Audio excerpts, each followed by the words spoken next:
திண்டிவனம் அருகே தைலாபுரத்தில் உள்ள பாமக அரசியல் பயிலரங்கில் அலங்கரித்து வைக்கப்பட்டிருந்த 21 தியாகிகளின் உருவப்படங்களுக்கு பாமக நிறுவனர் மருத்துவர் ராமதாஸ் மெழுகுவர்த்தி ஏற்றி வைக்கும் மலர் தூவியும் மரியாதை செலுத்தினார்.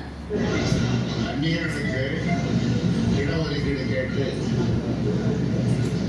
உயிர்நீத்த தியாகிகள் இன்னைக்கு 38வது ஆண்டு தியாகிகளுடைய உயிர் தியாகம் வீண் போகவில்லை.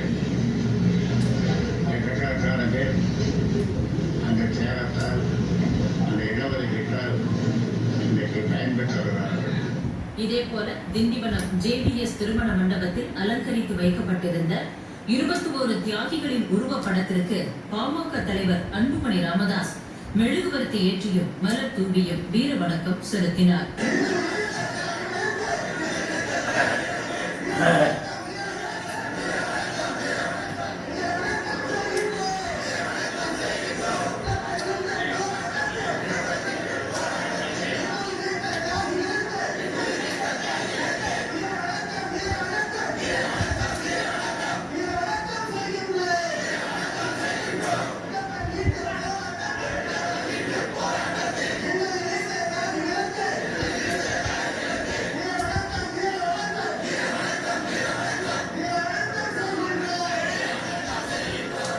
பின்னர் பேசிய அவர், வன்னியர் இடஒதுக்கீடு விவகாரத்தில் நீதிமன்றம் ஆணையிட்ட பிறகும் முதலமைச்சரை நேரில் சந்தித்து பல முறை வலியுறுத்திய பிறகும் வன்னியர்களுக்கு இடஒதுக்கீடு தர மறுப்பதாக குற்றம் சாட்டினார். வன்னியர்களுக்கு 15 விழுக்காடு இடஒதுக்கீடு வழங்க வலியுறுத்தி டிசம்பர் 17ஆம் தேதி பாட்டாளி மக்கள் கட்சி சார்பில் அனைத்து மாவட்டங்களிலும் சிறை நிரப்பும் போராட்டம் நடத்தப்படும் என்றும் அவர் அறிவித்தார்.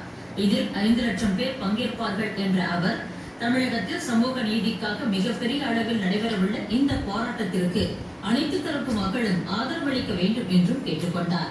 இன்னைக்கு தந்தை பெரியார் அவருடைய பிறந்த நாள், அப்படிப்பட்ட சமூக நீதி நாள்.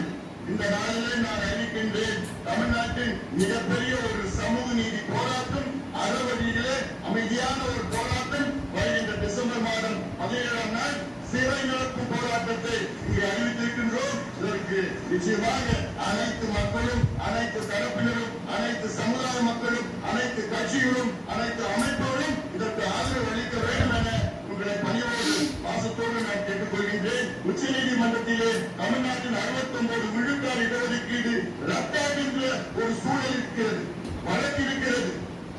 கணக்கெடுப்பு தமிழ்நாட்டில் நடத்துவது என்றால் தமிழ்நாட்டில் உள்ள 69 விழுக்காடு இடஒதுக்கீடு உச்ச நீதிமன்ற நீதிபதிகள் ரத்து செய்து விடுவார்கள். அந்த பயம் கூட இல்லாத முதலமைச்சர் ஸ்டாலின் அவர்கள், அந்த ஒரு சின்ன எண்ணம் கூட இல்லாத ஒரு முதலமைச்சர் ஸ்டாலின் அவர்கள் திமுகவை மக்கள் புறக்கணிப்பார்கள். நிச்சயமாக சமூக நீதியின் விரோதி மட்டுமில்ல திமுக, சமூக நீதியின் துரோகி திமுக. திமுகவை நிச்சயமாக அனைத்து மக்களும், குறிப்பாக அந்நிய சமுதாயமும், பட்டியலின சமுதாயம், மீனவர்கள் போன்ற ஒடுக்கப்பட்ட அடக்கப்பட்ட அத்துணை சமுதாயங்களும் நிச்சயமாக புறக்கணிப்பார்கள். காரணம், இவர்களுக்கும் சமூக நீதிக்கும் சம்பந்தம் கிடையாது என்று இந்த சமூக நீதி நாள் அன்று இதை நாங்கள் சொல்ல கடமைப்பட்டிருக்கின்றோம். இதைத் தொடர்ந்து விழுப்புரம் மாவட்டம் சித்தனி, பாப்பனப்பட்டு, பனையபுரம், கோழியனூர் உள்ளிட்ட இடங்களில் உள்ள தியாகிகளின் நினைவு தூண்களுக்கு அன்புமணி நேரில் சென்று மலர் வளையம் வைத்து அஞ்சலி செலுத்தினார். பன்ருட்டி அருகே பள்ளிக்காரன் குட்டையில் உள்ள தியாகிகளின் நினைவிடத்திற்கும் நேரில் சென்று அஞ்சலி செலுத்தினார். தியாகிகளின் குடும்பத்தினருக்கு நலத்திட்ட உதவிகளை வழங்கினார். இதேபோல பாமக நிறுவனர் மருத்துவர் ராமதாசும் சித்தனி, பாப்பனப்பட்டு, பனையபுரம், கோழியனூர் உள்ளிட்ட இடங்களில் உள்ள தியாகிகளின் நினைவு தூண்களுக்கு அஞ்சலி செலுத்தினார்.